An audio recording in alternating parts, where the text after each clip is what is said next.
Bonsoir à tous, merci d'être venus aussi nombreux pour cette soirée, cette expérience insolite. Je vais demander aux dernières personnes qui arrivent au fond de cette chapelle à s'installer assez rapidement. Merci d'avance. Un petit mot aussi pour vous dire que vous pourrez rallumer vos téléphones portables à l'issue de cette soirée et de nos échanges.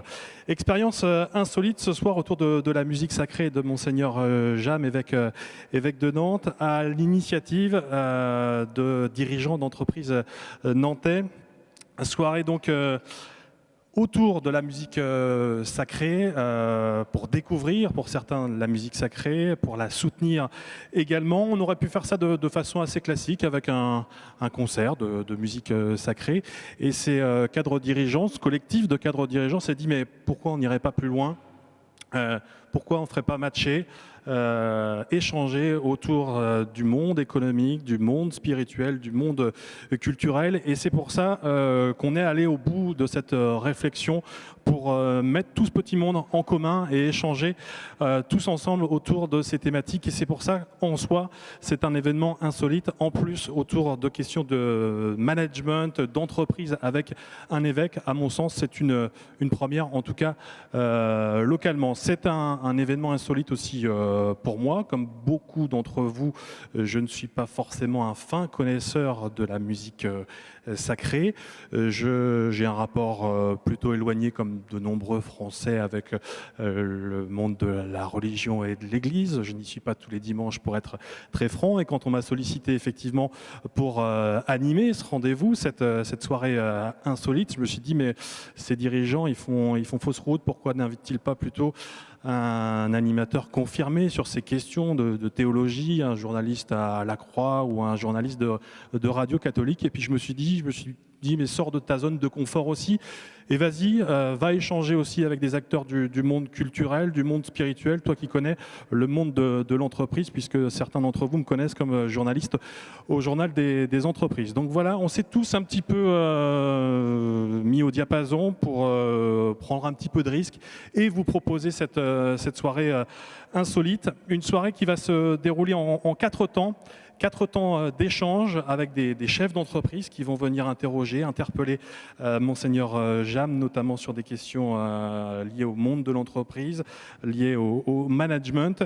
Et à chaque fois, ces thématiques, elles seront illustrées avec les chœurs de musique sacrée sous la direction musicale d'Étienne Ferchaud, qui va également nous apprendre beaucoup sur cette partie musicale.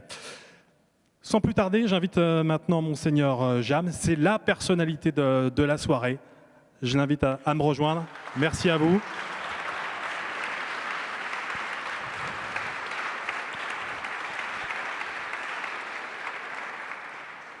Et merci, parce que pour vous aussi, c'est un rendez-vous insolite. Je vous laisse également accueillir notre auditoire. Merci déjà, Monsieur Janvier, pour votre audace, l'audace d'avoir accepté cette invitation. Je vous souhaite à tous la bienvenue et je vous remercie d'avoir répondu aussi nombreux à l'invitation qui vous avait été adressée. Vous êtes ici dans une chapelle qu'on appelle la chapelle de l'Immaculée. Je voudrais en décrire peut-être brièvement l'histoire. C'est une chapelle qui a été voulue par les parents de la duchesse Anne de Bretagne. Donc une chapelle gothique de la deuxième moitié du XVe siècle. Belle chapelle. Magnifique. Et cette chapelle avait été confiée à l'époque à un ordre religieux, les minimes, c'est-à-dire des dominicains. Cette chapelle a été le lieu d'événements importants. En particulier, il y a près de 400 ans, le cardinal de Richelieu a célébré ici le mariage du frère du roi Louis XIII. Vous êtes donc dans un haut lieu de l'histoire de France. Cette chapelle a été restaurée récemment. Il y a un certain nombre de vitraux qu'on ne verra pas, mais qui sont des vitraux de la deuxième moitié du XXe siècle. En tous les cas, je suis heureux de vous accueillir dans cette chapelle. Et je vous propose, comme vous le disiez, Monsieur Janvier, je vous propose une expérience insolite. une expérience insolite, c'est-à-dire un dialogue, une rencontre entre trois mondes qui se fréquentent peu. Le monde des affaires, des entrepreneurs. Vous êtes ici. Merci. Le monde artistique, avec les musiciens et chanteurs liés à la musique sacrée. Et je vous signale que ce jour est important pour eux, c'est la Sainte Cécile, la fête de leur sainte patronne. On peut les encourager.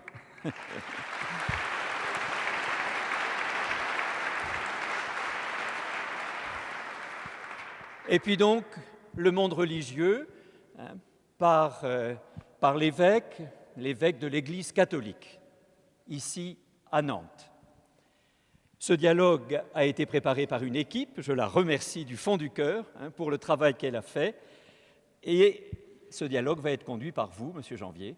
Merci d'avoir eu cette audace. Merci, Monseigneur Jam. Je vous rappelle le principe, effectivement, d'échange avec des chefs d'entreprise qui ont peut-être envie de vous découvrir, certes, comme évêque, mais aussi comme animateur, comme homme également, et qui vont, en tant que tel, peut-être vous questionner avec parfois impertinence, mais toujours avec bienveillance. Je vous invite à vous installer ici.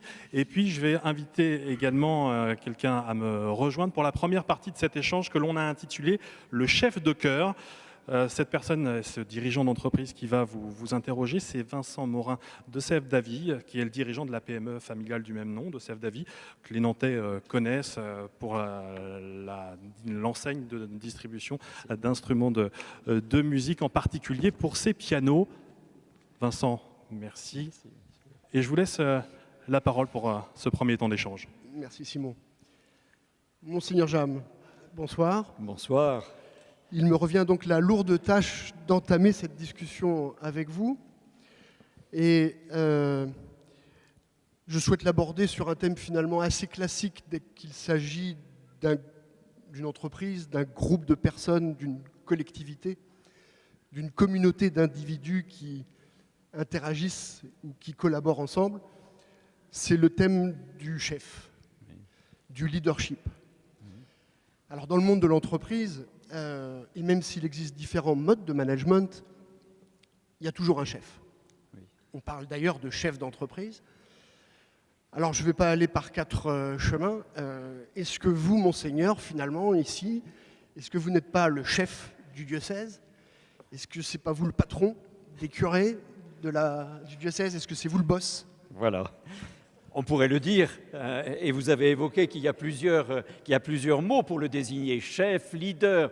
Je préfère pasteur, dans mon champ sémantique, dans le champ de l'Église catholique. Il reste que nous avons des choses communes, c'est-à-dire que nous sommes responsables, à divers titres, d'un groupe d'hommes et de femmes, d'une communauté d'hommes et de femmes, mais nous sommes responsables.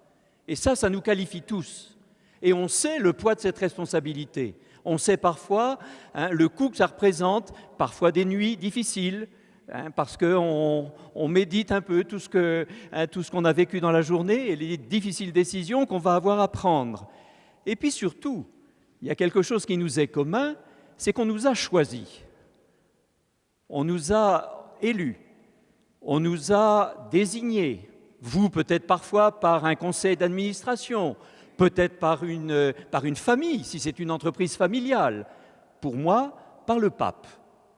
Bien entendu, avec la médiation de beaucoup de collaborateurs. Il y a peut-être une petite différence entre nous. Pour être évêque, il n'y a pas de dépôt de candidature.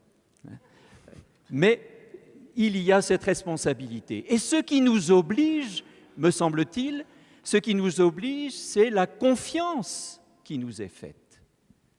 La confiance de nos collaborateurs, la confiance des personnes avec lesquelles nous allons travailler, la confiance de ceux qui vont bâtir avec nous, et qui vont élaborer avec nous cette mission commune. Ça nous oblige.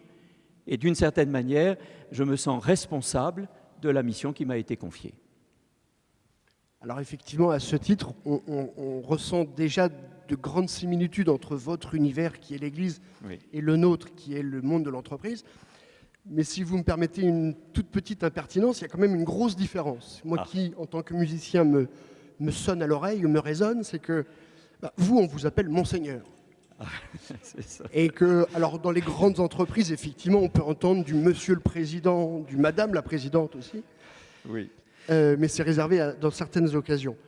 D'ailleurs, en préparant cette soirée, j'ai appris que finalement, cette appellation, Monseigneur, qu'on réserve aux évêques et aux archevêques, finalement, elle n'a pas toujours existé. Non. Puisque j'ai appris, je ne vous l'apprends pas, que jusqu'à la moitié du XVIIIe siècle, on s'adressait à l'évêque en disant « Monsieur Oui. », suivi du nom du diocèse. Voilà. Alors, ma question n'est pas de savoir si je dois vous appeler Monsieur de Nantes. Peut-être. Ce serait peut-être très chic. Mais la question, c'est cette appellation singulière, Monseigneur, est-ce qu'elle vous sert ou finalement elle vous gêne ou elle vous dessert même dans votre rôle de leader? En tous les cas, je l'accueille. Et je l'accueille comme une trace de l'histoire, d'abord. À travers cette expression-là, bien entendu, on fait référence à une histoire extrêmement ancienne.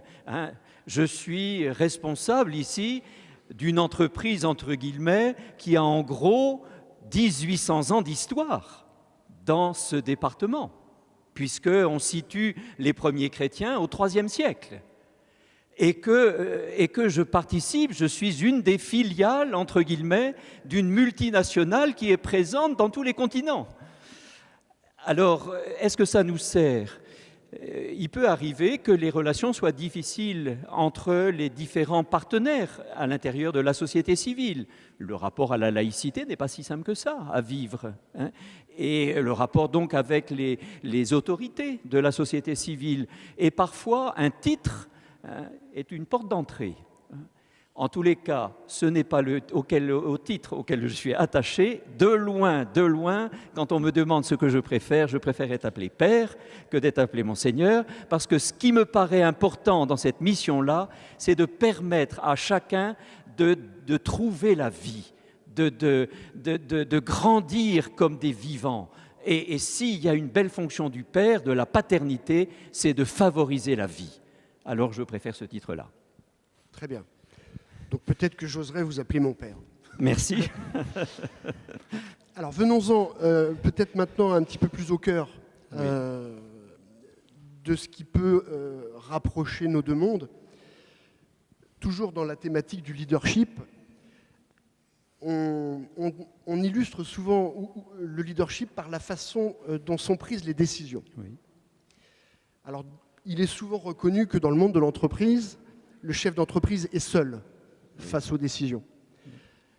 Qu'en est-il de vous, mon père, puisque j'imagine que dans vos fonctions, vous êtes amené à prendre très fréquemment des décisions? Bien sûr, comme les chefs d'entreprise, c'est peut-être ce qui qualifie le plus le rôle d'un responsable, d'avoir à prendre des décisions. Je pourrais évoquer 2 décisions, par exemple. Une décision qui touche les personnes, pour dire la gravité, l'importance de ces décisions-là. La décision, par exemple, d'appeler un jeune à être prêtre, c'est-à-dire collaborateur immédiat de l'évêque. Cette décision-là, elle revient à l'évêque. Elle revient à l'évêque et elle a un poids énorme puisqu'il s'agit de prendre une décision qui va impacter la vie d'une personne jusqu'à sa mort. C'est un peu comme dans le monde de l'entreprise, une décision de recrutement. Exactement. Exactement, mais vous, par parenthèse, vous vous en tirez bien parce qu'à 65 ans, c'est la retraite.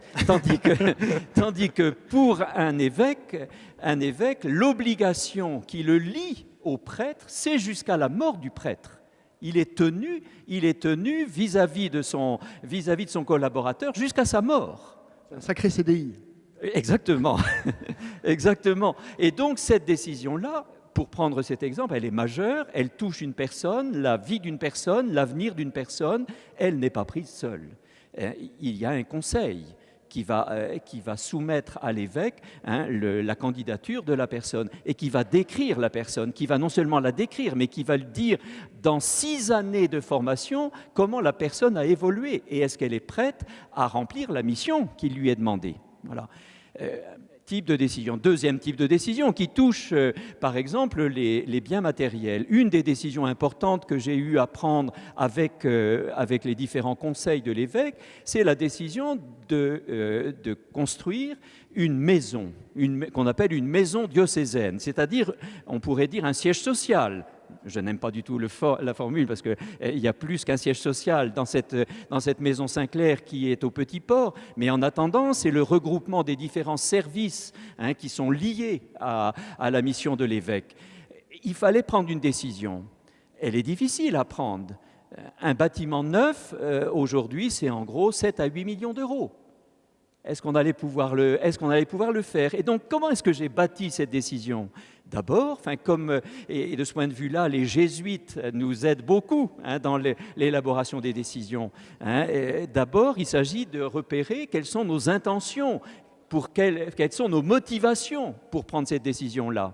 Pour nous, par exemple, de référer ce projet-là à la mission du diocèse. Est-ce que vraiment ça allait servir ou pas la mission du diocèse? Et en quoi? Non, motivation, intention. Donc il faut faire parler les collaborateurs, il faut entendre les besoins, il faut entendre les attentes des différents services. Deuxième étape, la délibération.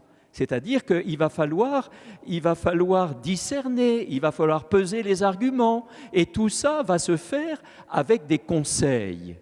Et je crois profondément que la qualité de nos conseils, des conseils dont on s'entoure, garantit une meilleure décision.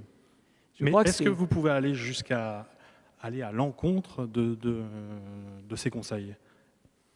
Bien évidemment, on pourrait, mais je ne crois pas que j'y ai intérêt. Parce que après... Est-ce que ça arrive à un chef d'entreprise? Par exemple, vous reprenez l'exemple d'un investissement, le comptable de l'entreprise peut dire attention, danger. Et pourtant, le chef d'entreprise franchit le cap. Est-ce que pour vous, c'est possible et entendable? Je crois qu'il peut y avoir une audace du responsable.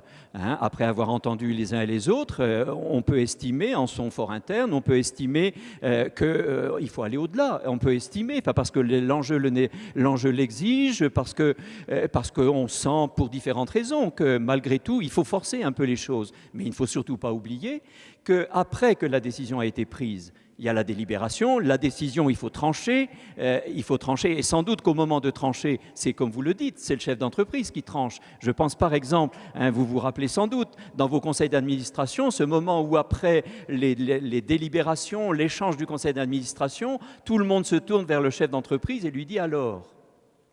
Eh bien, on a ça aussi dans un conseil épiscopal. Après avoir délibéré, alors, qu'est-ce que vous faites? Et de fait, à certains moments, je suis peut-être amené à aller au-delà de ce que le Conseil épiscopal m'a proposé. Mais en n'oubliant pas qu'une fois la décision prise, il va falloir l'accompagner dans sa mise en œuvre. Il va falloir en considérer les fruits. Et ça aussi, ça fait partie de la décision. D'accord.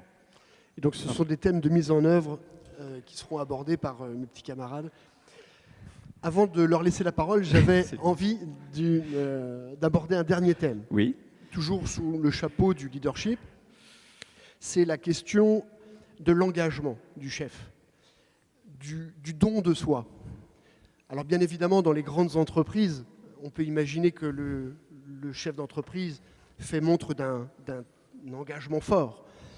Il est souvent très visible au sein des petites entreprises où on sait que, faute d'effectifs suffisants pour déléguer, le chef d'entreprise est, comme on dit, au four et au moulin. Et il donne. Et en période difficile, parce que parfois, dans notre expérience, il est possible de traverser ce genre d'étape, le chef d'entreprise, c'est presque un sacerdoce. Oui, tout à fait. Comment résonnent ces thématiques au sein du diocèse et dans votre propre fonction? Cette idée de don de soi, d'engagement personnel, où finalement le leader se met au service de l'autre, au service de ses collaborateurs, en ce qui concerne le chef d'entreprise. Tout à fait. D'une manière très concrète, comment ça résonne? Je peux dire que lorsque j'ai été appelé à être évêque, il m'a été demandé de choisir ce qu'on appelle une devise, c'est-à-dire une phrase qui pouvait résumer une grande orientation qui allait guider tout mon ministère. Et j'ai choisi une phrase d'un texte sacré, « Nous sommes vos serviteurs ». Ça rejoint ce que vous dites. Le chef d'entreprise, c'est bien cela, et il dépense de son temps. Je suis très admiratif des chefs d'entreprise, parce que je sais trop le poids qui pèse sur eux, et la gravité des décisions qu'il a à prendre, et l'impact que ça peut avoir, y compris sur sa santé. On parle beaucoup de burn-out. Et le burn-out peut être comme une maladie du don, c'est-à-dire qu'il va falloir, dans le don de soi, il va falloir accueillir aussi ses propres limites, il va falloir accueillir les limites de l'entreprise, il va falloir considérer, peut-être à la différence du pasteur, il va falloir peut-être considérer que le chef d'entreprise n'a pas pour sa vie que son entreprise, il a sa famille, il a ses activités de loisirs, il a la musique, etc. Il reste que pour moi, pour reprendre ce que vous dites concernant le don de soi, ça fait référence forcément à la figure qui me guide, c'est la figure de celui qui a donné sa vie pour moi, c'est le Christ. Et cette figure-là, je suis appelé à l'incarner, à la vivre à l'intérieur du diocèse de Nantes, dans la mission qui est la mienne. Merci, on va poursuivre l'échange cette fois-ci avec la partie artistique. Étienne Ferchaud, j'imagine que cette question du leadership, elle se pose évidemment pour vous en tant que chef de chœur. Oui, effectivement, bonsoir à tous, merci d'être aussi nombreux. La question du leadership, la question du chef, elle se pose forcément puisque on est tous habitués à entendre ce mot de chef d'orchestre, de chef de chœur. J'aime bien rappeler que dans la traduction anglo-saxonne de ce mot-là, on dit conductor, donc c'est celui qui conduit. Et c'est peut-être là qu'il y a des petites choses qui diffèrent. Mais toujours est-il qu'il y a une vraie volonté d'emmener des hommes et des femmes dans un projet commun, dans une interprétation commune, et au-delà de l'interprétation, dans quelque chose qui est de l'ordre de l'énergie. Et vous allez sans aucun doute vous en rendre compte tout de suite quand on va vous interpréter ce chœur final de la grande ode à Sainte-Cécile qu'a composé Henri Purcell à la fin du XVIIe siècle. Il y a quelque chose qui est de l'ordre de l'énergie, du geste, du mouvement et d'un investissement du musicien qui est total. Alors, on va vous interpréter cette ode à Sainte-Cécile aussi pour cette dimension-là. Alors, c'est une œuvre magnifique qui rassemble un orchestre qui est ce soir l'ensemble Les Surprises, voilà, qui est ici avec nous, donc des musiciens de musique baroque qui jouent sur des instruments anciens. Et puis le chœur, c'est le chœur de la cathédrale de Nantes avec le jeune chœur et la scola de la cathédrale. Donc c'est aujourd'hui la Sainte-Cécile, donc on a choisi de vous interpréter ce final de la grande ode d'Henri Purcell, de l'ode à Sainte-Cécile. Merci beaucoup, Étienne.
Merci pour eux. Ça va être difficile d'enchaîner juste derrière une telle prestation. On va quand même le faire pour vous faire partager cette fois cette deuxième séquence de nos échanges qui est intitulée Cœur à cœur, où on va aborder cette fois la notion du collectif. On va le faire avec Olivier de la Chevannerie, que j'invite à nous rejoindre, qui est le dirigeant du groupe Sigmatel dans les métiers de l'électricité et qui est très investi. Que d'admirateur, Olivier, qui est très investi sur les questions d'entrepreneuriat, notamment dans le cadre de Réseau Entreprendre et de l'Association nationale Les Entrepreneuriales. Je vous laisse la parole, Olivier. Bonjour, monseigneur. Bonjour, monsieur. Après vous avez entendu sur votre rôle de leader, j'ai envie de vous entendre sur le deuxième sujet de table ronde aujourd'hui, qui est sur la stratégie. Dans nos entreprises, les chefs d'entreprise, avec quelques collaborateurs, élaborent la stratégie de l'entreprise. Puis ensuite, de cette stratégie, elles en font un projet d'entreprise. Et puis après, ce projet d'entreprise, il faut le partager avec ses collaborateurs. Alors, ma question est simple, c'est est-ce que vous, monseigneur, vous avez un projet d'entreprise? Est-ce que vous le partagez avec vos collaborateurs? Bien sûr.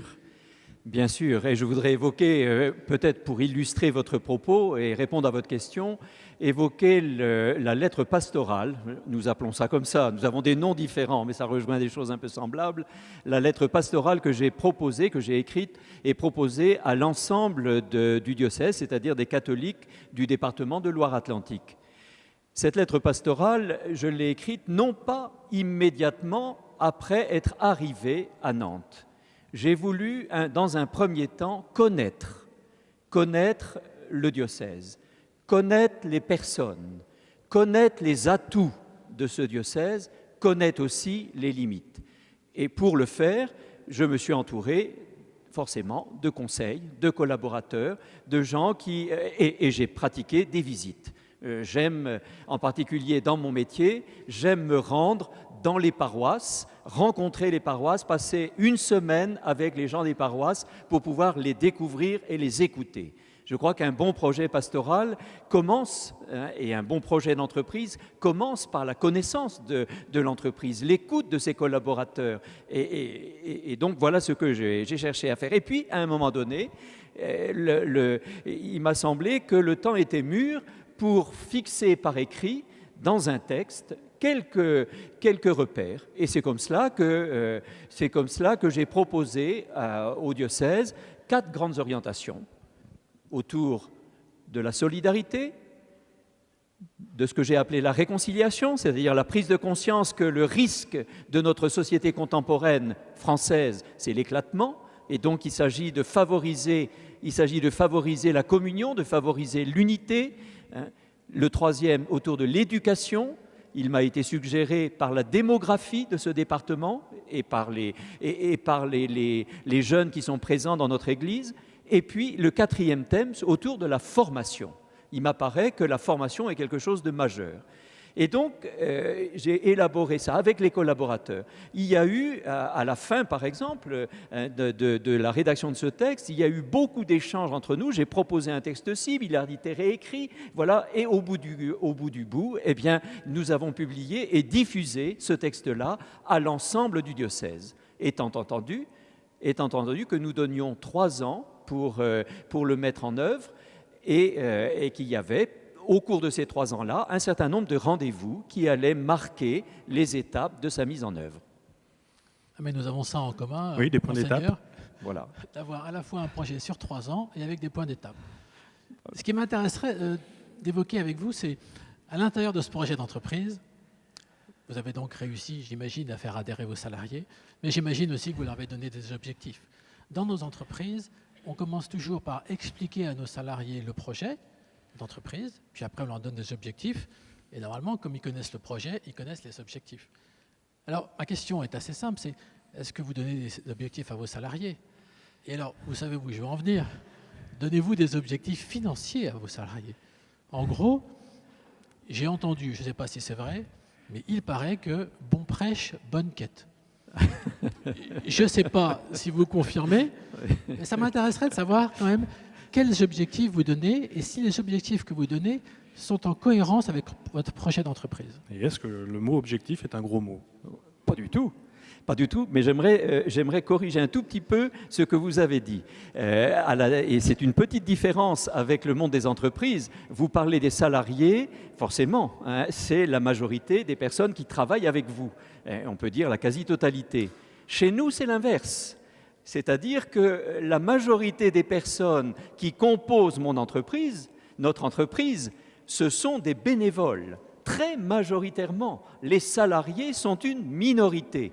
Il y a en gros, pour donner les chiffres pour notre département, il y a en gros 200 personnes laïques salariées dans le diocèse de Nantes, et avec bien entendu 350 prêtres qui eux aussi reçoivent une rémunération. Mais c'est tout. Seulement, à côté de ça, il y a plus de 10 000 bénévoles qui sont engagés à divers titres dans les différentes activités de mon entreprise. Et c'est avec eux que je fixe les objectifs. Quels objectifs, par exemple? Eh bien, je vais donner quelques exemples. J'ai demandé que dans les paroisses, on puisse écrire un projet missionnaire dans chaque paroisse. Un projet missionnaire qui aura été élaboré à partir des grandes orientations que j'avais données pour le département, pour le diocèse. Un autre exemple, autre objectif, j'ai encouragé la constitution de ce que nous avons appelé des équipes fraternelles de foi. C'est-à-dire que notre intuition, c'est que nous ne pouvons pas, dans le monde actuel, rester seuls à partager les grandes orientations de l'entreprise. On a besoin d'être plusieurs pour les vivre. On a besoin de travailler ensemble. On a besoin de porter ensemble la mission. D'où ces équipes fraternelles de foi. Et puis, j'ai fixé quelques objectifs aussi concernant les finances, puisque vous les évoquez. Bien entendu, là encore, c'est une chance pour moi, avec des collaborateurs. Quelle chance pour moi de travailler avec un économe diocésain qui a compétence dans les domaines financiers, immobiliers, etc. Parce que, pour tout vous dire, quand je suis entré comme prêtre, je n'avais jamais imaginé que j'aurais à avoir à considérer un budget, à considérer un bilan, à considérer tout cela. Je n'étais pas nécessairement formé à cela. Mais j'ai la chance d'avoir des personnes qui, avec nous, l'économe diocésain par exemple, le Conseil des affaires économiques, qui est un conseil composé de personnes compétentes, banquiers, assureurs, représentant le monde de l'immobilier, avocats, etc., qui m'aident à élaborer. Et nous avons un budget à gérer, 22 millions d'euros, un déficit chronique. Donc, je ne voudrais pas vous effrayer. Oui. Vous m'avez voilà. même dit en préparant ça, mon déficit d'exploitation effraierait bon nombre de chefs d'entreprise. Oui, je le crois. Mais voilà, nous n'avons pas le regard fixé toujours là-dessus. Il y a d'autres choses. Il reste que nous devons le considérer. Et par exemple, du point de vue des finances, j'ai proposé cette règle d'adosser l'évolution du don majeur pour notre diocèse, le don majeur, c'est ce qu'on appelle le denier de l'Église. C'est un des 4 grands dons qui fait vivre notre diocèse. Eh bien, d'adosser l'évolution de ce denier de l'Église à l'évolution de la masse salariale du diocèse. C'est-à-dire de faire en sorte qu'on limite l'évolution de la masse salariale, qu'on limite les embauches, parce que nous ne pouvons pas vivre au-dessus de nos moyens. Exemple. Dernière question. Alors d'abord, une petite remarque avant la question, c'est je vous envie quand même, Monseigneur, parce que si j'avais autant de bénévoles que vous dans mon entreprise, je pense que j'aurais un meilleur résultat d'exploitation. Alors ma dernière question sera sur la diversité. Je pense que la particularité du diocèse, si j'ai bien compris, c'est d'avoir beaucoup de bénévoles, d'avoir à la fois des salariés et des prêtres. Donc avec une diversité de profils quand même, qui ne doit pas être très facile à gérer. C'est pour ça que j'aimerais avoir votre recette pour nous expliquer comment vous arrivez à gérer cette diversité. Oui, vous faites bien de l'évoquer, surtout que vous évoquez un aspect de la diversité. Il y a cette diversité géographique. Les catholiques de la région de Châteaubriand ne sont pas comme les catholiques, on peut dire, du centre-ville de Nantes. Il y a des disparités, des diversités, de sensibilités.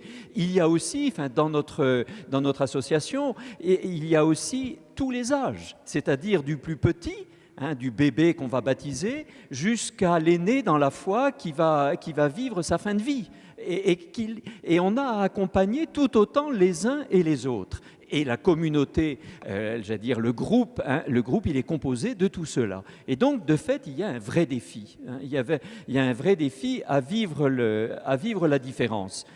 Ce qui m'aide, c'est une phrase que j'avais considérée, une phrase et puis une petite histoire que je voudrais rapidement vous raconter. Cette phrase, d'abord, elle est de Saint Paul. Retenez dans vos collaborateurs, dans les membres de votre entreprise, retenez ce qui est bon. Ça, c'est une phrase qui me guide dans l'accompagnement des différents groupes et des différentes communautés. Retenez ce qui est bon. Et pour vivre la différence, je retiens une petite histoire d'un éducateur français qui donc a un autre champ encore que le monde de l'entreprise ou que le monde religieux. Un éducateur français disait « Il n'y a que 4 manières de vivre la différence dans les relations ». Et il était un ancien polytechnicien, donc il faisait référence un petit peu aux mathématiques. Première attitude, la relation plus-moins. Relation plus-moins, ma paroisse du centre-ville de Nantes est quand même, Monseigneur, la meilleure du diocèse par rapport à cette pauvre paroisse de Touvois ou de Soudan ou d'autres lieux périphériques. Nous avons la totalité, nous avons des gens solides et, mon Dieu, les pauvres gens qui sont dans le rural. Sauf que ce type de relation-là ne va pas tenir. Pourquoi? Parce que si je suis en forme en ce moment, peut-être que dans 5 ans, dans 3 ans, je vais connaître des déboires. Et qu'à ce moment-là, j'aurai besoin de cette paroisse que je traite un peu pour rien et qui est aux périphéries du département. Pas bonne relation. Deuxième relation, la relation moins plus. Ah, Monseigneur, si vous saviez le drame de notre paroisse. Nous n'avons plus rien, nous n'avons même plus la capacité d'un animateur de chant pour la messe, nous n'avons plus rien. Quand on voit la paroisse voisine, c'est eux que vous privilégiez, vous leur donnez des emplois, vous leur permettez de créer une maison paroissiale, etc. C'est scandaleux, Monseigneur. Moins plus, la relation d'envie, elle ne produira rien non plus. La troisième relation, c'est la relation moins. Ah, Monseigneur, je suis dans la paroisse de Saint-Barthélemy, du tabernacle entrouvert, et c'est une catastrophe, vous savez. Il n'y a aucun moyen, c'est terrible, c'est le désert. Alors je me suis dit, je vais aller à la paroisse voisine, la paroisse de Notre-Dame-des-Anges, qui est juste à côté. C'est pire encore. Ça ne marche pas. La seule relation qui marche pour établir et pour faire vivre nos différences et pour donner de la vie, c'est la relation plus. Qu'est-ce qu'il y a de bon en toi? Qu'est-ce qu'il y a de bien en toi? Et qu'est-ce qu'il y a de bien en moi? Et c'est ensemble que nous allons faire avancer les choses. Merci, Monseigneur. Belle leçon. Merci beaucoup, Olivier. Je me tourne vers vous, Étienne. On a abordé avec Olivier cette question de l'objectif. Est-ce qu'il y a un objectif pour vous derrière une œuvre musicale? Comment ça résonne, cette question de l'objectif? Évidemment, il y a un objectif à atteindre. Si on simplifie au maximum, et en même temps cet objectif il est sans doute très difficile à atteindre, c'est l'objectif de partager le beau, de partager la beauté de la musique et la beauté des arts en général également. Encore faut-il savoir où se trouve le beau. Voilà. Donc, question surtout parce que ce qui est beau pour certains n'est pas forcément beau pour d'autres, enfin bref. Cependant, il y a d'autres objectifs qui sont un petit peu, qui précèdent celui-là, qui est l'objectif ultime, c'est déjà de répondre à l'exigence de la partition, à tout ce qui est écrit dessus, c'est-à-dire l'objectif de faire ce qui est écrit. L'objectif de se rapprocher au maximum de l'idée du compositeur, de ce qu'il a voulu transmettre, l'idée aussi du poète, qui est souvent associé, puisqu'on parle de musique vocale, et dans la musique sacrée, des textes sacrés, essayer de transmettre ça. Et pour pouvoir avoir les moyens d'atteindre ces objectifs, il faut avoir résolu tous les problèmes techniques. C'est-à-dire que n'importe qui ne s'invente pas violoniste ou chanteur. Et évidemment, il faut parler de formation. Et la formation, à Musique Sacrée à la cathédrale de Nantes, c'est au centre de notre projet, puisque cette association est aussi une école de chant qui forme des enfants qui sont inscrits à l'école à partir du CM1 jusqu'à finalement l'âge adulte. Et cette dimension de formation est très importante. Elle est nécessaire pour pouvoir atteindre cet objectif de partager le beau, de partager le sens profond des œuvres que nous traversons. Et puis, Monseigneur tout à l'heure parlait de la question du travail en équipe, dans les questions de stratégie. Eh bien, évidemment, un chœur est une équipe, un orchestre est une équipe. Et dans le morceau qu'on a choisi ici de vous interpréter, il y a deux équipes. Il y a deux équipes d'enfants. Il y a la maîtrise de la cathédrale qui est divisée en deux équipes. Les enfants qui vont chanter, qui vont s'installer immédiatement, vont vous interpréter un canon, tout simplement, qui est extrait d'une œuvre de Bob Chilcott, qui est un compositeur anglais qui, vous allez voir, écrit une musique plutôt, pour le coup, pas du tout baroque, mais plutôt très proche de nous, un peu pop, un peu jazz. Et cette pièce est accompagnée par l'orgue. C'est Louis-Noël Bestion de Camboulas qui nous accompagne ce soir, qui est également le chef de l'ensemble Les Surprises. Et les enfants de la maîtrise vont donc vous interpréter cet Agnus Dei de Bob Chilcott. Merci, on vous écoute.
Bravo.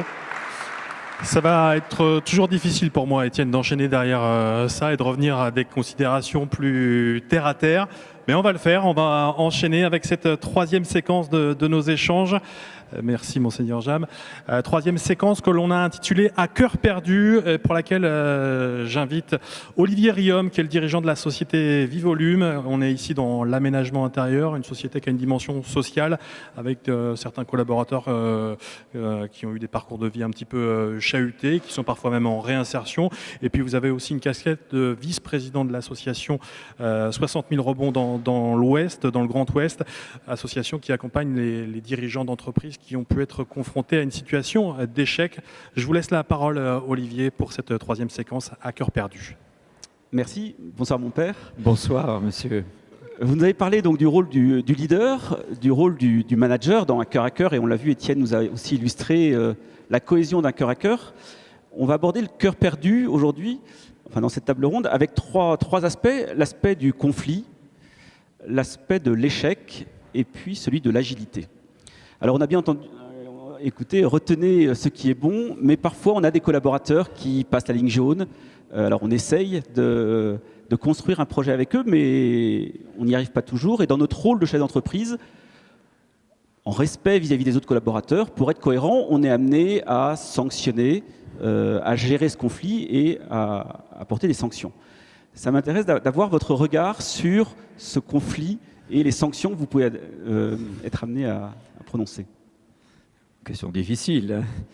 C'est vrai d'abord que quand on parle du conflit, il faut parler antérieurement des différences qui nous constituent. Je crois que c'est inévitable, ces différences. Elles sont constitutives de nos personnes. Et donc malgré toute notre bonne volonté, malgré notre désir de bien faire, il peut arriver que nous entrions en conflit.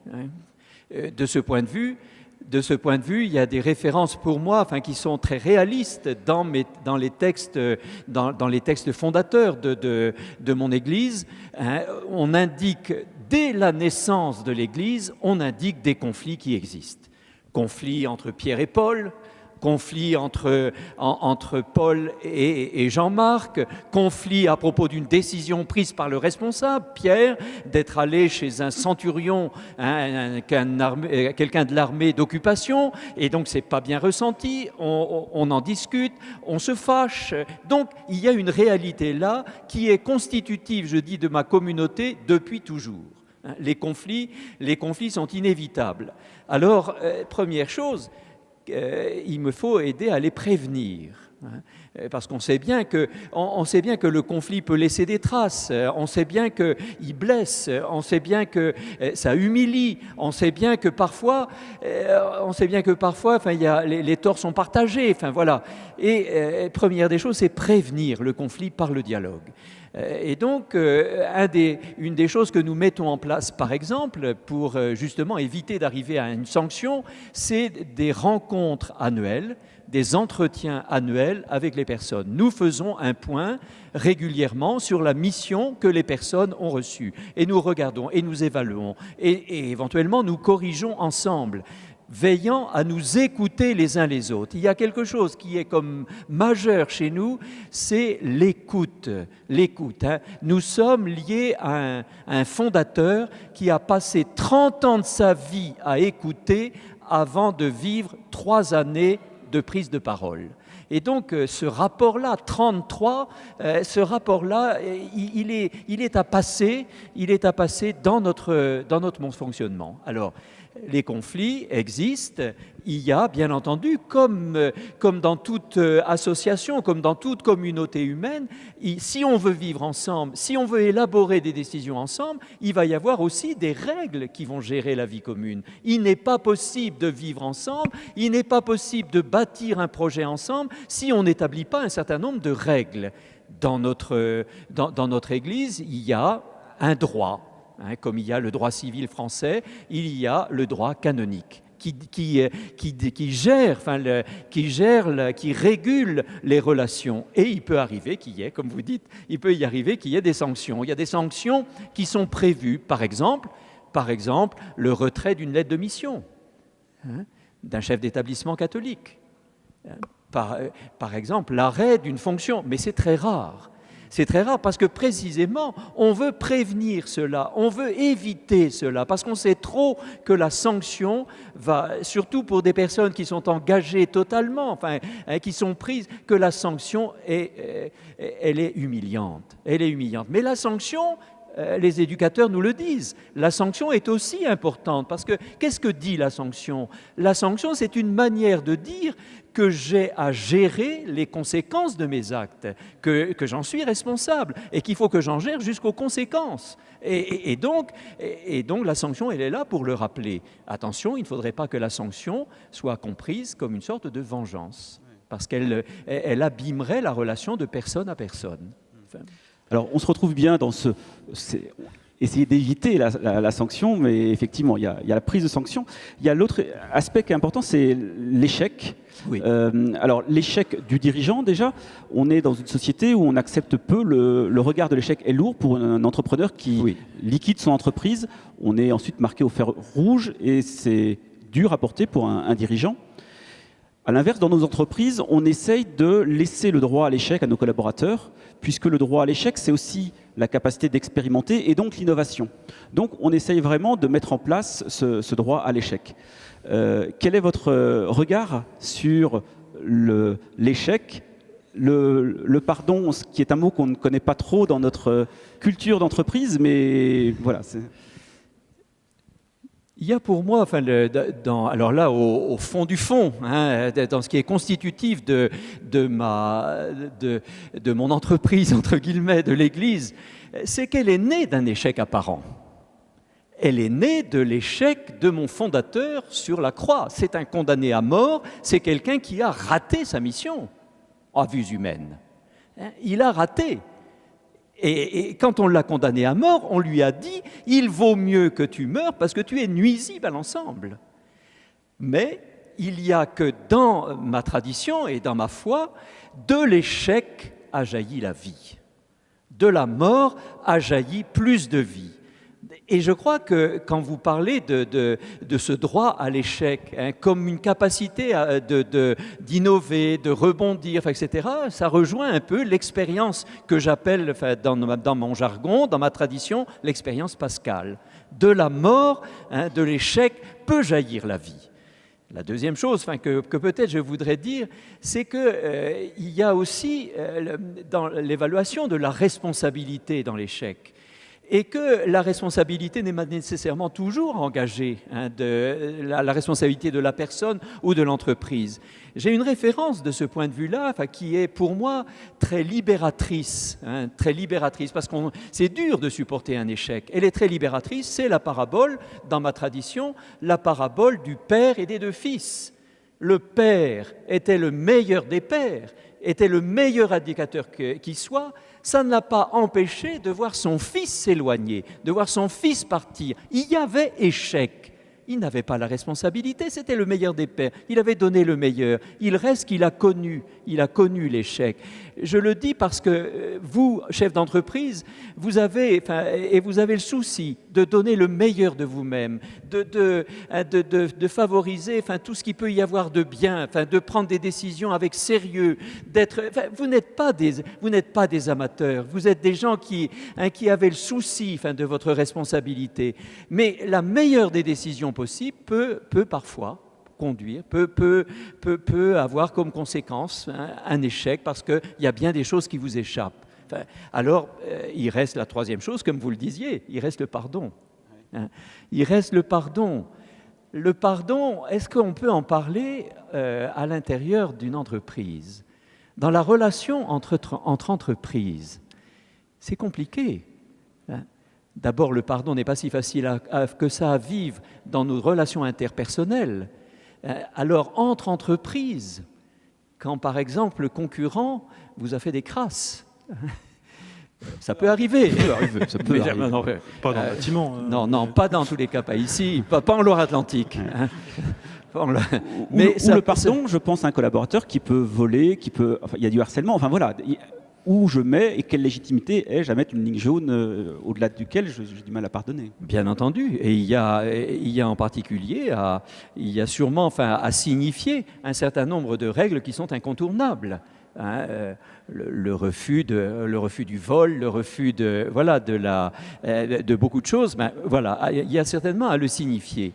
Il reste aussi qu'à l'intérieur d'une situation, ça n'est pas tout noir ou tout blanc.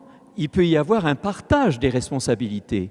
Et comment le pardon, à ce moment-là, va pouvoir entrer en ligne de compte? Qu'est-ce que c'est que le pardon? Le pardon, c'est d'abord peut-être, il commence peut-être d'abord par le refus de se venger. C'est-à-dire que ça n'est pas que parce que tu m'as fait une crasse que je vais en rajouter une autre qui va être plus importante. Hein. Le refus de se venger. Et il commence là. Il commence là par une maîtrise de sa parole, une maîtrise. Voilà, il commence là. Et puis fondamentalement, il est une manière de considérer que l'autre vaut plus que le mal qu'il m'a fait. Je ne peux pas réduire l'autre au mal qu'il m'a fait, à la crasse qu'il m'a fait. Et ça, c'est porter ce regard d'espérance sur des collaborateurs qui, à un moment donné, peut-être pour des raisons extérieures à l'entreprise, parce que ça ne se passait pas bien dans la famille, parce qu'ils avaient une épreuve de santé, ont fait quelque chose de mauvais, mais je ne réduis pas le collaborateur au mal qu'il m'a fait. C'est ça déjà le pardon. Et je crois que c'est honorer la personne humaine dans tout ce qu'elle a de beau, dans tout ce qu'elle a de digne, hein, c'est-à-dire la considérer dans une histoire. Olivier, on a le temps pour une dernière question D'accord. courte, avec une réponse. D'accord. Donc, juste l'écho que ça me parle, c'est effectivement souvent le dilemme que l'on a en tant que dirigeant. On croit en l'homme, on veut les faire grandir, et néanmoins la difficulté de la mise en application. Une dernière question sur l'agilité. Nos entreprises bougent, les attentes de nos collaborateurs sont différentes. On reçoit des collaborateurs X, Y, Z, enfin quelle que soit la lettre, ils ont des attentes différentes, ils sont différents. On essaye d'adapter nos entreprises. Comment vous arrivez à garder une église agile pour accueillir ces jeunes? D'abord parce qu'ils sont pour nous l'avenir. Enfin, ils sont déjà pour le nous présent. Aussi, entreprise. Et pour vous aussi. Et donc il y a quelque chose qui nous est commun. Mais est-ce que ça vous bouscule même? Bien évidemment, bien évidemment. Il nous faut, avec eux, envisager de nouveaux projets. Je prends un exemple. C'est comme grâce à eux et avec eux que nous avons envisagé un rassemblement qui se déroule maintenant tous les 2 ans, qu'on appelle Happy Day, un rassemblement de tous les jeunes où justement on essaye non seulement de les encourager dans leur mission, mais on essaye d'entendre aussi ce qu'ils souhaitent. Et plus que cela, on voudrait leur donner des responsabilités. Un exemple, dans le dernier rassemblement qui s'est déroulé au mois de juin, on a proposé une initiative, J'aime Innove, proposée à des jeunes professionnels. On leur dit, voilà, il y a un défi qu'on a à relever, c'est d'aller rencontrer les jeunes, c'est de faire connaître l'Évangile à cette société-là du 21e siècle. Qu'est-ce que vous avez à nous proposer, vous, jeunes professionnels? Ils se sont enfermés pendant un week-end et ils nous ont donné à la fin du week-end un projet. Et ça, c'est très important. Donner des responsabilités, faire en sorte qu'on les entende dans leurs différences. Et que, de ce point de vue-là, les églises, les communautés bougent. Vous savez que nous avons un pape à ce sujet-là qui est assez exceptionnel. Hein. Il dit « lutter contre une expression que vous pouvez entendre souvent. On a toujours fait comme ça. On a toujours fait comme ça. » Eh bien, s'il vous plaît, lutter contre cette expression-là, favoriser l'innovation, favoriser la créativité, je crois que c'est un peu ce que vous faites. C'est votre rôle en permanence. C'est ce qu'on cherche à faire également. Merci. Merci beaucoup, Olivier.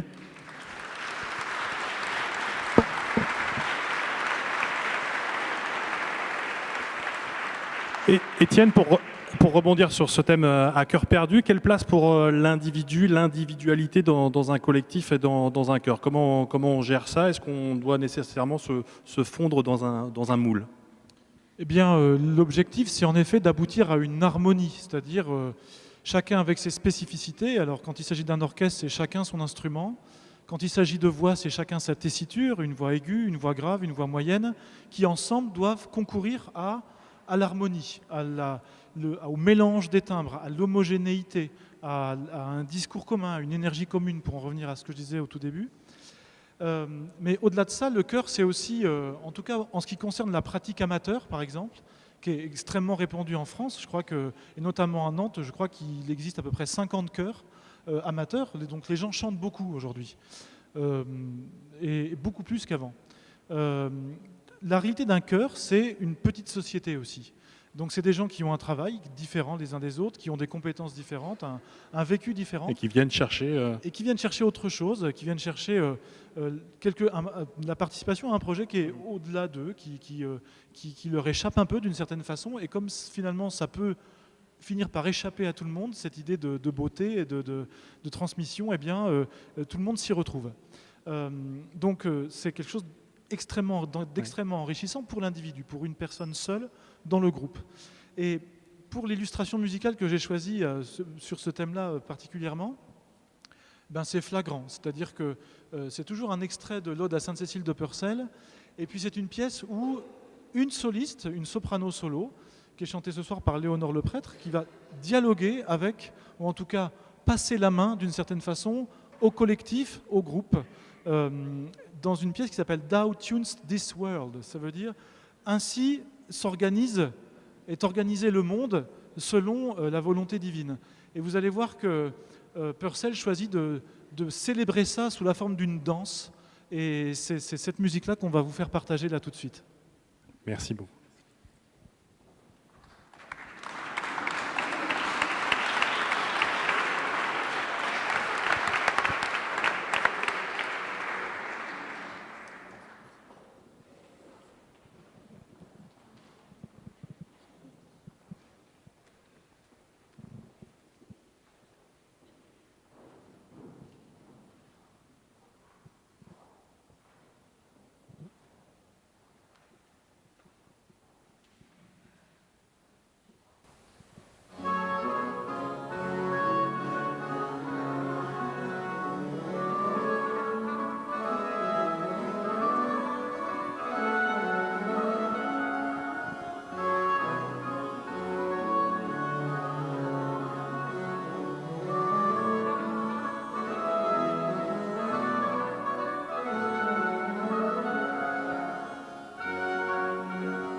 Merci beaucoup pour cette merveilleuse interprétation du cœur perdu. On va passer cette fois-ci à la quatrième et dernière séquence de nos échanges intitulée « Tous en chœur », cette fois-ci où on va aborder notamment des thématiques liées au beau. Et on va le faire avec Jérôme Beauvois, que j'invite à me rejoindre effectivement, le directeur de Cogedim Atlantique. Monseigneur Jam, vous connaissez le chemin désormais. Et je vous donne la parole, Jérôme. Merci Simon. Alors, je voudrais juste commencer, Monseigneur, par une petite confidence. J'ai reçu un cadeau il y a 3 semaines de mes camarades ici présents qui m'ont dit, voilà, le dernier thème, on aimerait que ce soit toi qui le fasses, donc j'étais très honoré. Sauf qu'ils m'ont dit, voilà, le thème, c'est le lien entre l'entreprise et le sacré. J'ai eu un petit moment de solitude, je me suis demandé s'il y avait là un cadeau particulier, et en fait, je les en remercie chaleureusement parce qu'en réfléchissant à ce thème, me sont venus pas mal de mots, l'inaccessible, le beau, le précieux, l'indiscutable, l'harmonieux. Tous ces mots-là qui m'ont permis, moi, de réfléchir par rapport à mon travail. Est-ce qu'il existe du sacré dans mon entreprise? Alors c'est vrai que l'image qu'on a du sacré dans l'entreprise, c'est l'objectif sacré. Bon.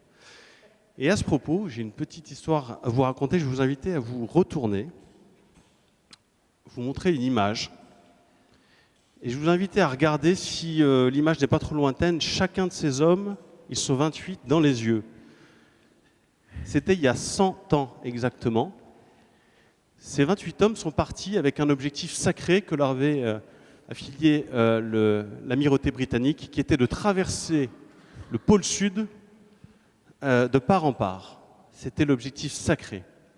Sauf que cet objectif sacré, qui était un objectif politique, scientifique, s'est vite transformé en un autre objectif qui est devenu un objectif vital, puisqu'ils étaient coincés dans les glaces et ils ont passé 2 ans à tirer leur canot, à chercher une île où se réfugier. Ils ont mangé du phoque, du morse pendant 2 ans. En bon britannique, ils ont gardé des doses de thé pour se réchauffer juste pendant les 2 ans. Et l'objectif que s'était fixé leur chef, qui est Lord Shackleton, une image qui suit, je n'ai jamais, son objectif, ça a été de ramener ces 28 hommes vivants. Il les a ramenés tous vivants. Et il disait ceci, quand quelqu'un lui demandait « Mais comment vous avez fait ?» Il dit « Je n'ai jamais cherché à leur faire aimer leur bateau.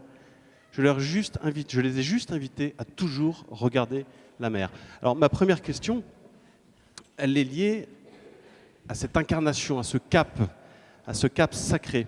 Le cap sacré de Shackleton, on vient d'en parler.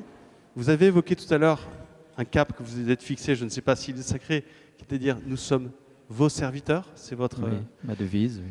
Voilà. Et par rapport au monde de l'entreprise, moi j'aimerais vous poser la question, quelle est votre vision d'un cap sacré dans l'entreprise moderne? Permettez-moi d'abord de réagir à la phrase du Lord anglais, hein, parce qu'elle évoque quelque chose de très concret pour moi qui se déroule chaque année dans mon entreprise. Nous prenons en début d'année scolaire avec le conseil épiscopal, donc les collaborateurs immédiats de l'évêque, nous prenons un temps de 3 jours au bord de la mer avec pour horizon Noirmoutier. C'est à la Bernerie en Ré. Et là, contemplant, regardant la mer, j'allais dire, nous cherchons à définir le cap de l'année pour le diocèse. Et ça passe par de la contemplation. Ça passe par des temps de silence, ça passe par des partages en profondeur entre collaborateurs pour qu'au bout du compte, on arrive à définir un certain nombre de projets, d'objectifs pour l'année. Et ça, nous ne céderions pas là-dessus. C'est majeur pour nous. Et je le dis avec insistance, parce que dans l'année après, nous allons être saisis par les tâches urgentes. C'est-à-dire qu'il y a beaucoup de choses à faire, il y a beaucoup d'activités, beaucoup de décisions à prendre, et puis il y a toutes les choses qui vous tombent dessus et qui n'ont pas été prévues. Et donc, si nous n'avons pas fixé avant et mis avant ce qui nous paraît le cap à suivre, ce qui nous paraît l'essentiel de notre mission, nous ne le rattraperons pas en cours d'année. Il y avait à ce sujet-là une petite histoire qui avait été racontée à des chefs d'entreprise qui se battaient avec la gestion de leur emploi du temps. Je ne sais pas si c'est votre cas, c'est avec de votre agenda en particulier qui est surbooké, enfin, on peut dire ça. Et alors, ils avaient eu une session comme ça, on leur avait dit, mais est-ce que on va se former à la gestion de notre agenda, à la gestion de notre emploi du temps? Et alors, au lieu d'une conférence, voilà qu'ils voient arriver un homme là qui arrive avec un seau. Un seau, il y avait une paillasse là, un seau, et puis alors il commence à remplir le seau avec des galets, et puis après les galets avec du gravier, et puis après le gravier avec des petits cailloux, et puis avec les petits cailloux on en rajoute encore, on met du sable qui passe partout, et il leur dit vous avez compris? Et les chefs d'entreprise qui étaient là disent ils étaient un peu interloqués. Et il y en a un qui lève le doigt, oui, j'ai compris qu'en définitive, moi qui me plains d'avoir un agenda déjà chargé, je peux encore en rajouter, comme le sable, ça va glisser, enfin voilà. Il dit non, si, il dit voilà, c'est ça qui est important. Si vous ne placez pas les galets en premier, vous ne les placerez plus après. Les galets, c'est votre essentiel. Les galets, c'est le cap à suivre. C'est ce que vous disiez. Et donc, placez-les en premier. C'est notre objectif. C'est ce que nous cherchons à faire. Alors, ce qui est premier pour l'entreprise, c'est difficile de parler du cap sacré d'une entreprise parce que je ne me sens pas compétent. Mais en tous les cas, de mon point de vue, c'est par exemple promouvoir le bonheur de ceux qui vont y travailler. Promouvoir le bonheur de ceux qui... C'est une chance. Je suis frappé, par exemple, de ce que métier et ministère ont même étymologie. Métier et ministère. Métier et ministère, qu'est-ce que c'est? C'est mettre ses compétences au service des autres. Et si tu le fais, si tu réussis à le faire, tu seras heureux. J'ai gardé dans mon bureau à l'évêché, à ce sujet-là, permettez-moi une anecdote puisque vous en avez évoqué une, j'ai gardé dans mon bureau à l'évêché le premier dessin qu'a réalisé une personne avec un handicap mental. Elle s'appelait Jacqueline. Jacqueline ne supportait pas les anniversaires, ne supportait pas les fêtes à l'intérieur du petit groupe des communautés de l'Arche de Jean Vanier. Elle ne supportait pas ça et elle avait développé des pratiques, des conduites d'auto-punition. C'est-à-dire que quand elle fêtait un anniversaire, elle se repliait dans sa chambre et elle allait se cogner la tête contre les murs ou contre les vitres. Jusqu'au jour où on a découvert, et ça c'est peut-être le rôle du chef, c'est peut-être le rôle du responsable, on a découvert en Jacqueline un don qui n'avait pas été révélé jusque-là. C'est le don de réaliser des dessins. Et des dessins très naïfs, mais des dessins qui ont servi à réaliser des cartes postales. À partir du moment où Jacqueline a découvert le talent qui était le sien, le don qui était le sien, grâce au travail de l'équipe, grâce au travail de l'entreprise, eh bien, elle a cessé, bien entendu avec des aides de psychiatres, elle a cessé ses conduites d'autopunition.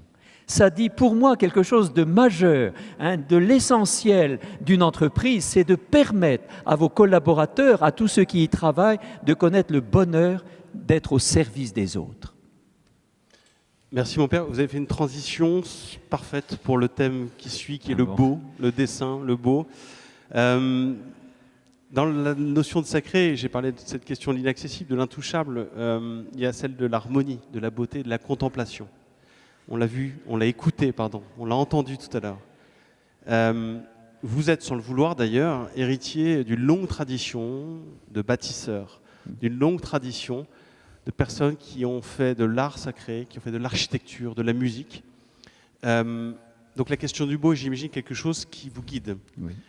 J'ai quelques questions personnelles. D'abord, j'aimerais savoir, depuis combien de temps êtes-vous prêtre ? Eh bien, j'ai été prêtre en 1985, donc je vous laisse calculer. Ça fait déjà un certain nombre d'années que je suis prêtre et évêque depuis 2003. Donc un certain nombre d'années qui vous ont permis de vous approcher, peut-être même avant votre sacerdoce, du monde de l'entreprise et d'apprendre à le connaître. Oui. Et est-ce que vous pouvez nous dire ce que vous avez vu de plus beau dans l'entreprise ? Eh bien, pour moi, ce que j'ai vu de plus beau, c'est parce que pour vous dire de manière très concrète, quand je fais une visite dans une paroisse, je veille toujours à rencontrer et à visiter une entreprise de la paroisse. Ça peut être, peu importe l'entreprise, ça peut être une entreprise de solidarité, ça peut être une entreprise de bâtiment, du monde industriel, une entreprise agroalimentaire. Je suis allé comme ça voir les entreprises là, qui fabriquent les yaourts, qui fabriquent... Bon, donc on commence à découvrir ce que j'apprécie. Quand je vais visiter une entreprise, ou ce que je regarde, c'est la qualité des relations. La qualité des relations entre les personnes qui nous accueillent, les membres de l'entreprise. Et il y a quelque chose, peut-être un regard aiguisé du responsable, du chef d'entreprise, c'est de sentir qu'une personne est à sa place, qu'une personne déploie les talents qu'il y a en elle. Ça, c'est la beauté de l'entreprise. C'est la capacité qu'on a de permettre à chacun de trouver sa place dans le monde. Et ça, c'est la belle mission de l'entreprise, au service, bien entendu, du bien commun, au service, voilà, et au service de la personne humaine. Ça, c'est ce qu'il y a de beau. Enfin, en tous les cas, c'est ce que je trouve de très beau. Vous avez une très belle mission. Sur la question du beau, il y avait le beau comme un moyen de ressourcement. Alors certains se ressourcent dans la musique, certains se ressourcent dans l'action, dans le sport, dans le silence. Votre ressourcement dans le beau, lequel est-il ? D'abord, vous faites bien d'en souligner l'importance. Et à cause de cela, il y a eu quand même un certain nombre de projets qui ont été promus ici dans le diocèse. Je pense par exemple au passage Sainte-Croix, qui a voulu justement faire dialoguer le monde des arts et le monde religieux. Et il est heureux qu'il puisse y avoir ce dialogue-là, et il est heureux qu'on propose de contempler la beauté. J'ai en tête en particulier une exposition qui s'était déroulée il y a 3 ou 4 ans ici. Il s'agissait de 3 œuvres de Georges de la Tour. 3 œuvres magnifiques de Georges de la Tour, Le clair-obscur. Et j'ai vu les gens. J'ai vu les gens qui sont touchés par la beauté. Un autre exemple, ce spectacle qui s'est déroulé sur la façade de la cathédrale avec les œuvres d'Alain Thomas. Ça venait, le premier spectacle, pour vous dire, le premier spectacle se vivait dans une condition terrible puisque une personne avait été tuée sur la place royale par un conducteur fou. Et donc tout le monde était ébranlé par la violence de l'événement qui venait de se dérouler. 3 jours après, il y avait une foule sur la place de la cathédrale, une foule qui contemplait la beauté, qui contemplait. Et on a toujours en tête, ça peut être banal de le répéter sans arrêt, mais moi je l'apprécie, on a toujours en tête la phrase de Dostoïevski, c'est la beauté qui sauvera le monde. Et pour moi, petite confidence, quand je rentre le dimanche après-midi de mes rencontres, la beauté pour moi c'est la musique. J'ai beaucoup de chance, avec musique sacrée. D'abord que les liturgies soient animées par la musique sacrée, mais j'en rajoute quand même une petite couche. Le dimanche après-midi, quand je me retrouve seul dans mon bureau, je prends France Musique, je prends le podcast.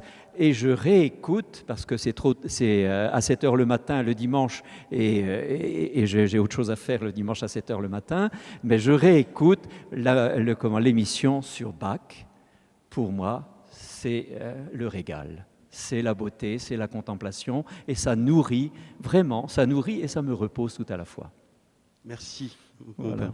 Merci à vous. Merci Jérôme. Jérôme qui avait beaucoup...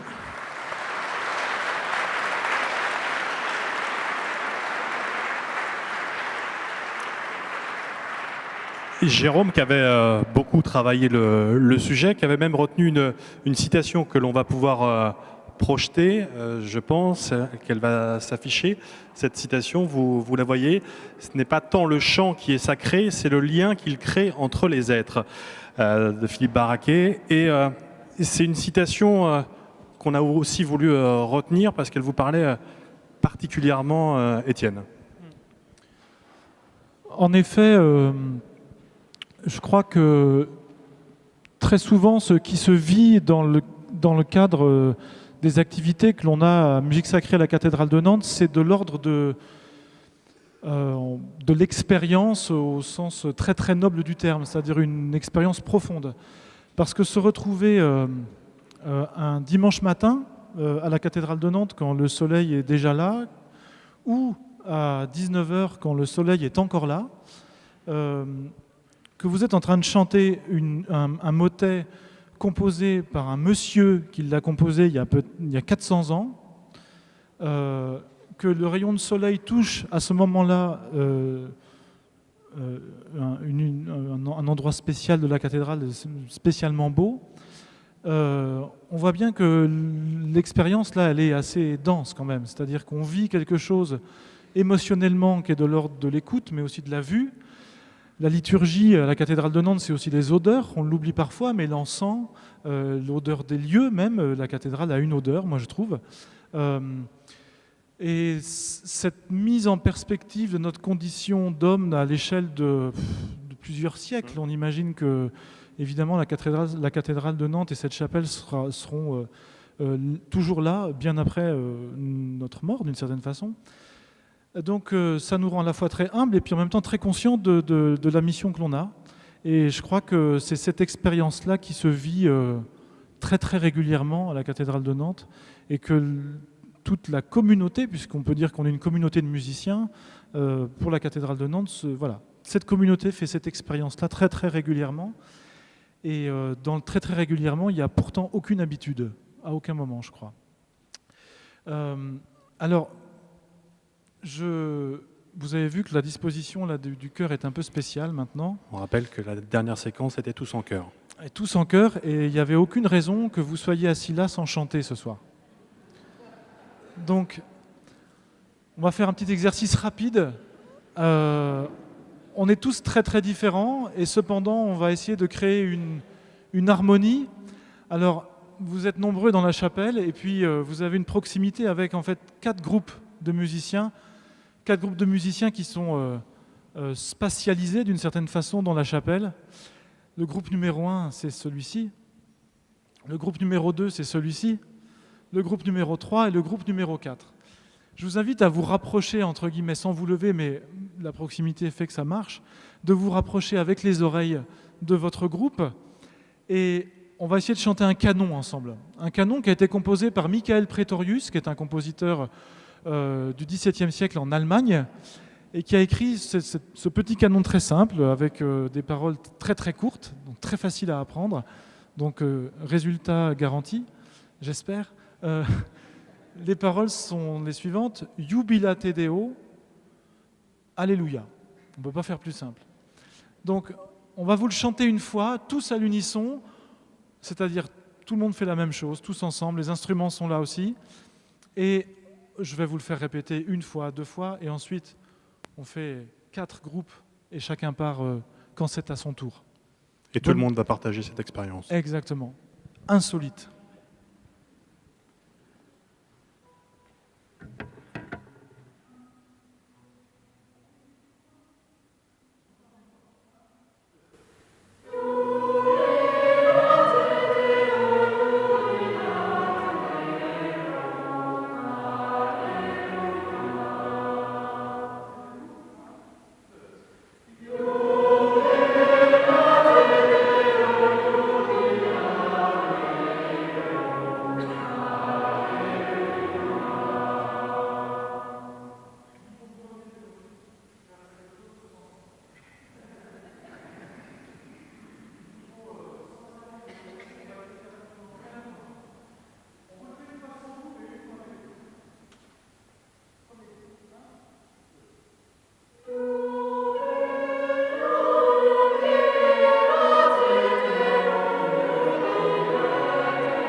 bravo à tous et merci pour ce moment d'échange et de partage, pour le coup insolite, j'imagine, pour la plupart d'entre nous. Merci à tous. On se rapproche de la fin de cette soirée. Je vais appeler Bruno Dutruy, qui vient de là-bas, à me rejoindre, et Aymar de Crécy, tous les deux.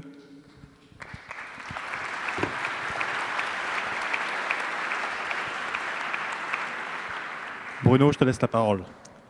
Bonjour encore, merci à tous d'être venus, mais le temps des remerciements va venir.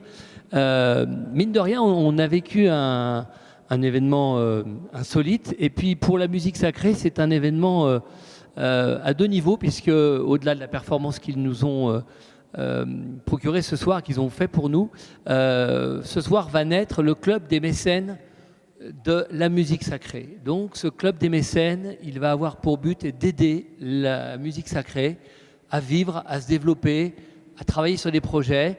Et bien évidemment, elle va faire appel, cette musique sacrée, cette association, aux chefs d'entreprise. Et je me tourne vers Étienne pour lui poser une question, une première question sur ce moment important de la création de ce club des mécènes qui donc va s'appeler Cécilia. Étienne, qu'attends-tu des chefs d'entreprise et des dirigeants dans cette quête?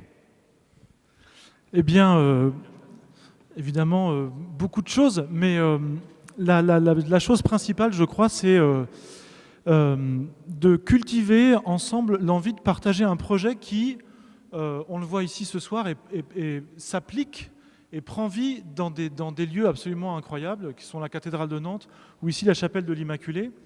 Et je crois que d'une certaine façon, enfin même c'est sûr, Musique sacrée à la cathédrale de Nantes, c'est l'exception nantaise qui fait et qui développe ce projet autour de la musique sacrée. C'est-à-dire qu'il y a bien sûr de la musique classique à Nantes, mais cette esthétique-là, qui est quand même colossale, puisqu'elle rassemble de la musique qui date du Moyen-Âge, avec le chant grégorien jusqu'à aujourd'hui, ce patrimoine-là est très très vivant, et c'est ce patrimoine-là qu'on essaye de faire vivre.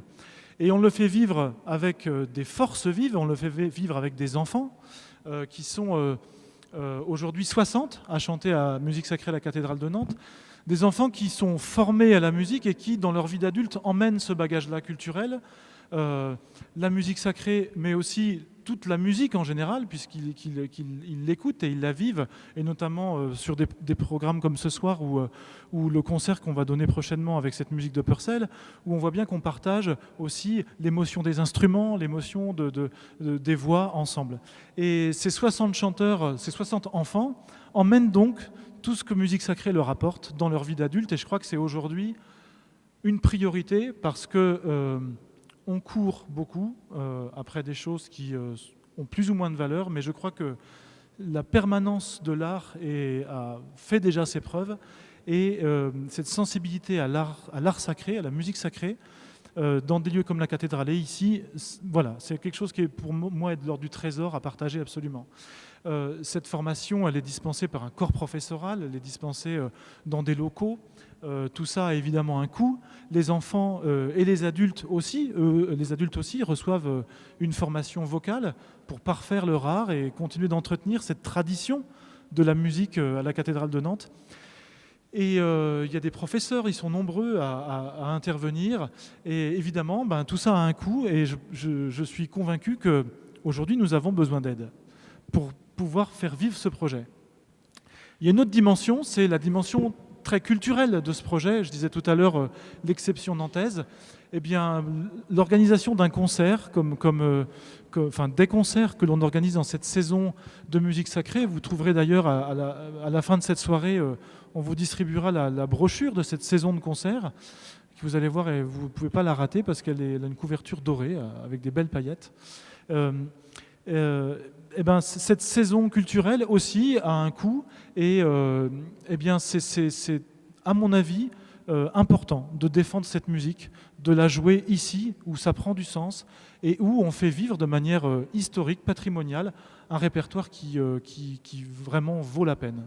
Donc pour toutes ces raisons-là, nous serions très heureux qu'un club d'entreprise se constitue pour nous aider à parfaire, puisque c'est de ça qu'on parle, c'est pas seulement faire, mais c'est vraiment parfaire notre art, avoir les moyens de continuer de dire le plus de choses possible pour entretenir la beauté dans ces lieux-là. Alors Étienne, ce club d'entreprises mécènes, il va se créer, il va s'appeler Cécilia, Bruno l'a dit, et il va permettre à tous ceux qui le souhaitent de rejoindre ceux qui sont déjà mécènes de musique sacrée. Mais moi j'aimerais bien que tu nous dises, de leur côté, les mécènes, donne-nous des exemples concrets de ce qu'ils peuvent attendre de l'entrée dans ce club très ouvert des mécènes de musique sacrée.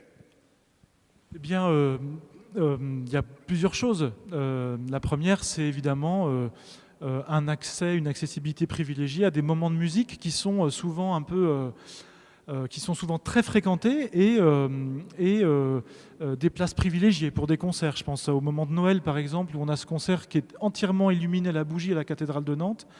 Eh bien, d'une certaine façon, on en profite bien aussi quand on est proche des musiciens, un peu plus près d'eux. C'est aussi la possibilité de partager avec vos collaborateurs des moments d'émotion musicale comme celle-ci, comme ce qu'on a vécu ce soir, et puis de profiter de cette chapelle, par exemple, pour organiser un cocktail, une rencontre avec vos collaborateurs dans les très belles sacristies du 16e qui sont derrière et qui sont forcément un peu inattendues et un peu différentes que une salle de réunion ou une salle polyvalente. Voilà. Je pense que la plus-value, elle est très intéressante ici. Mais vous aurez l'occasion d'en faire, là encore, l'expérience insolite tout à l'heure. C'est aussi la possibilité d'avoir nos chœurs qui se déplacent dans votre entreprise ou vos entreprises pour se rapprocher de vos partenaires, de vos collaborateurs et d'une certaine façon de rendre accessible, et en tout cas de forcer l'accessibilité à cette magie de la musique qui peut se partager plus facilement dans des lieux. Voilà, donc une sorte de transport de notre compétence jusque chez vous. Et puis la dernière chose, c'est on peut imaginer ça dans ce sens-là, mais aussi dans l'autre, c'est-à-dire que la réalité est, d'une certaine façon, on serait heureux de vous faire partager ce que moi je considère comme vraiment le travail du musicien, c'est-à-dire la répétition. Le spectacle, en fait, c'est le spectacle. Mais le vrai travail, là où nous avons été créatifs, là où nous avons cherché des solutions d'interprétation, c'est ce moment de répétition. Et ce moment de répétition, il est souvent gardé un petit peu secret. Et ben, c'est ce que l'on peut vous proposer, c'est de venir dans l'intimité d'une répétition générale, par exemple, écouter ce travail de montage, de fabrication, de démontage parfois pour mieux remonter, et une proximité avec les instrumentistes, une proximité avec les chanteurs. Et puis, même, pourquoi pas, on peut même envisager que vous preniez ma place, pourquoi pas, pour quelques instants. L'expérience est intéressante. Et on va voir si vous êtes des vrais leaders, comme ça. Voilà.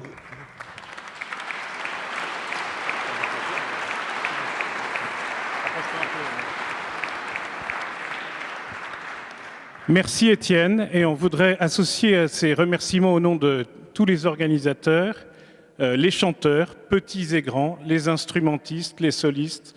Merci pour cette performance musicale.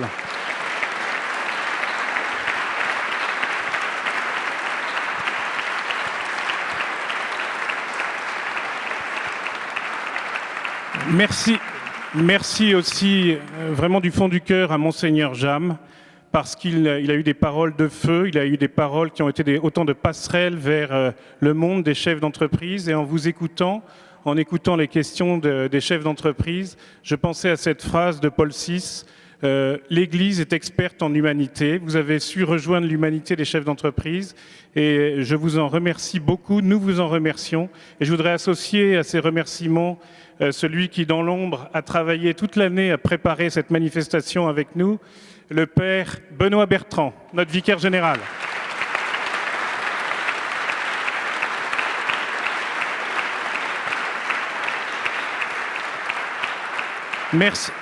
Merci aussi à tous les chefs d'entreprise, organisateurs qui se sont mobilisés autour d'un vrai projet d'entreprise.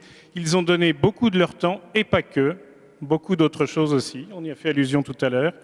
Je crois pouvoir dire qu'ils ont été très heureux de le faire et que maintenant, on souhaite vraiment que Musique Sacrée s'emparent de ce projet du club de mécènes et on est sûr que vous allez y arriver. Merci aux mécènes et spécialement à la Banque Populaire Atlantique pour le soutien qui nous a permis d'organiser cette soirée. Merci à vous tous pour votre présence active.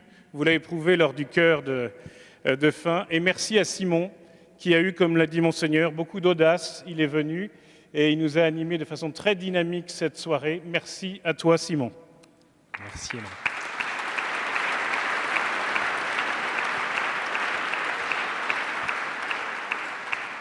Je vais te passer la parole, mais je vais juste rappeler que vous avez à la sortie, mais la sortie, c'est pas tout de suite, il y aura tu vas l'annoncer. Voilà, exactement. Une autre surprise insolite. Vous avez des corbeilles qui ne sont pas du tout insolites, mais vous pourrez glisser vos cartes de visite. Vous serez de toute façon recontacté par l'association. Et vous pourrez aussi prendre le livret dont a parlé Étienne, qui détaille tout le programme de l'année et aussi les conditions pour faire partie du club de musique sacrée. Je te passe définitivement la parole. Merci Emma. Merci beaucoup Emma. Monseigneur Jam, je vais vous inviter à me rejoindre. On arrive au moment de la conclusion de cette expérience qu'on espère insolite pour tout le monde. J'espère qu'elle l'a été pour vous aussi. Qu'est-ce que vous retirez de ces échanges, de cette expérience? Bien des passerelles communes. Oui, j'ai l'impression. Que le temps d'une soirée, nous avons réussi à établir. Et d'une certaine manière, c'est ce que nous demande, en tous les cas dans ma tradition, c'est ce que nous demande le pape François, c'est-à-dire de faire tomber les murs entre nos mondes différents et de bâtir des ponts entre nous tous. Eh bien, c'est ce que nous avons fait ce soir. Et c'est grâce à vous, je vous en suis très reconnaissant, je vous remercie du fond du cœur d'avoir répondu si nombreux à cette invitation.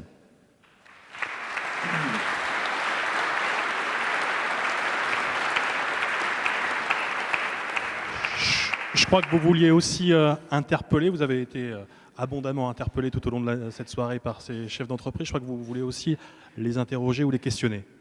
Peut-être deux questions. Il y a dans ma tradition une personne qui m'a beaucoup marqué, c'est Mère Teresa, et elle parlait de la joie du don. Il y a un éducateur qui m'a beaucoup marqué, qui s'appelle Jean-Marie Petitclerc, et qui distinguait deux catégories de personnes ou de jeunes. Les premiers, et je le dis souvent aux jeunes confirmants, des jeunes adolescents que je rencontre, il y a deux catégories de jeunes, les TPM et les TVLA. Les TPM, tout pour moi. J'ai une bonne note, super, je vais ramasser le beau CD, la belle chose que mes parents m'ont promis. Et puis les autres. Et les autres, qu'est-ce que j'en fais? Alors il y a la deuxième catégorie, les TVLA, tournés vers les autres. Je mets résolument les chefs d'entreprise dans la deuxième catégorie, tournés vers les autres. Vous êtes donnés à vos collaborateurs, vous êtes donnés à votre entreprise, vous êtes donnés à notre monde actuel, parce que c'est vous qui permettez à ce monde aussi d'inventer, d'innover, de créer. Vous donnez une place. Alors, chers amis, il y a juste une petite chose. Il y a une maladie du don, le burn-out. Comment le prévenez-vous? Comment le prévenez-vous? Comment développez-vous l'amitié? Comment développez-vous les moments de détente? Comment mettez-vous de la place à la gratuité dans vos vies? S'il vous plaît, évitez la maladie du don, mais merci de vous donner. Deuxième petite chose, et puis je termine par là. On a cherché à articuler pendant cette soirée des choses qui sont constitutives de la personne humaine. On a articulé l'homme économique, l'artiste, l'homme spirituel. Ces trois dimensions sont constitutives de la personne humaine, de toute personne humaine. Bien sûr, on répond différemment. Bien sûr, on n'est pas tous liés à des traditions religieuses, etc. Mais il y a en chacun une dimension spirituelle qui permet de donner du sens à la vie. Comment articulez-vous ces trois dimensions en vous-même? Comment cherchez-vous à faire l'unité de ces trois dimensions? Comment cherchez-vous à avancer dans une cohérence de vie qui apporte de la joie à vous, à vos collaborateurs et à vos proches? Est-ce que vous avez des lieux pour favoriser cette cohérence, pour échanger? Je voudrais vous encourager à participer à ces lieux-là, parce que ce sera au bénéfice de tous. Je vois ici des hommes et des femmes debout, heureux de leur mission. Merci pour le visage que vous nous donnez. Merci.